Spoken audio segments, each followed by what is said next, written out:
sometimes as a session player, you know, being able to play different styles of music, it's kind of hard to make a decision on writing something. You know, you question yourself a lot, and sometimes it's good to have a second opinion of somebody listening or somebody kind of setting something for you to start with, you know. And one of the cool things about the way that I practice with the BeatBuddy is sometimes I'll step on the, you know, on the pedal for it to do a fill, and then I'll use the fill, the, you know, whatever particular groove I'm in, to kind of give me a rhythmic idea of maybe a motif or something.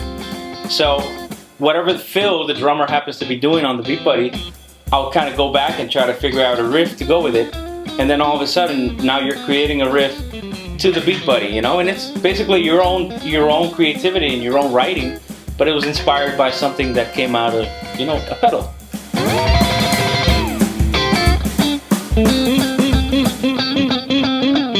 For me as a sideman, as a session guy, as a musician, and I'm pretty sure I speak for a lot of other sidemen and musicians, keyboard players, bass players, horn players. You know, one of the most important things is to understand what our function is in a bandstand. And for me, my function is to play in the pocket with the drummer, with the bass player, with the rhythm section.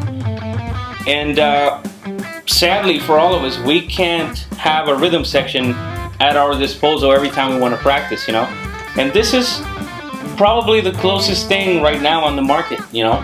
It's much better than practicing with a real metronome or with a drum machine or a loop or something, because it reacts to you, like I've said before. And more than recommending this as a fun pedal to play with and creativity, which, you know, I'm not taking anything away from that, but it's very important for a rhythm musician to be able to lock with a drummer, you know, and with a groove, or when you're recording, when you're playing with a band, when you're playing live, and this is an incredible tool for learning how to do that.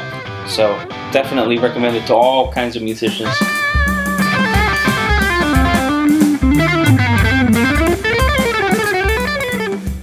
You can tell this drummer what to do. I can tell him to do a fill, I can tell him to stop, I can tell him with this additional tool, I can tell my drummer where to do hits on the bar or to stop, you know.